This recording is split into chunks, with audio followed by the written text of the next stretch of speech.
ఒక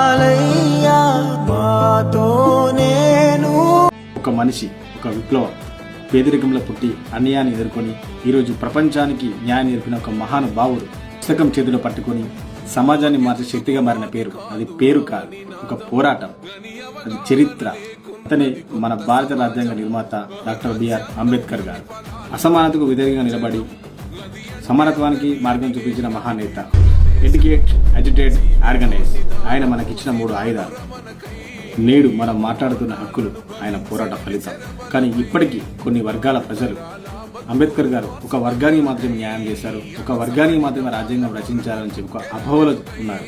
భారత రాజ్యాంగంలో ప్రస్తుతం 448 ఆర్టికల్స్. దీంట్లో కొన్ని ఎగ్జాంపుల్స్ ఇస్తాను. ఆర్టికల్ 15 క్లాస్ 4, ఆర్టికల్ 15 క్లాస్ 5 విద్యలో వివక్ష నిషేధం. వెనుకబడిన తరగతులు అంటే బీసీలకు విద్యలో రిజర్వేషన్ కల్పించడం జరిగింది.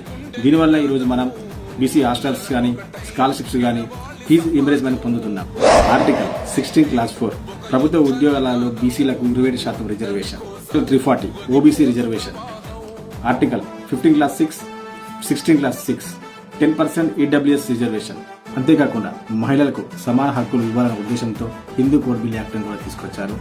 కాకుండా కార్మికులకు ఇంత ముందుకు 12 నుంచి 14 గంటల పని విధానాన్ని 8 గంటలకు తీసుకువచ్చిన మహానేత డాక్టర్ బిఆర్ అంబేద్కర్ గారు. అంబేద్కర్ గారు ఒక వర్గానికి చెందిన వ్యక్తి కాదు, మన భారతదేశంలో అన్ని వర్గాలకు చెందిన వ్యక్తిగా, ఒక మహానేతగా గుర్తింపు పొందిన వ్యక్తి మన డాక్టర్ బిఆర్ అంబేద్కర్ గారు.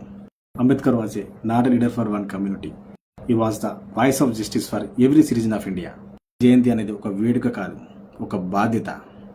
మన గోదావరిఖనిలో సామాజిక సమతా వేదిక ఆధ్వర్యంలో ఏప్రిల్ 14 సాయంత్రం 6 గంటలకు గోదావరిఖని చౌరస్తాలో డాక్టర్ బిఆర్ అంబేద్కర్ గారి జయంతి ఉత్సవాలను ఘనంగా నిర్వహించబోతున్నారు. ఈ కార్యక్రమంలో గోదావరిఖనిలో ఉన్న అన్ని వర్గాల ప్రజలు కార్యక్రమంలో పాల్గొని కార్యక్రమాన్ని విజయవంతం చేయవలసిందిగా కోరుచున్నాము. జై భీమ్, జై తెలంగాణ.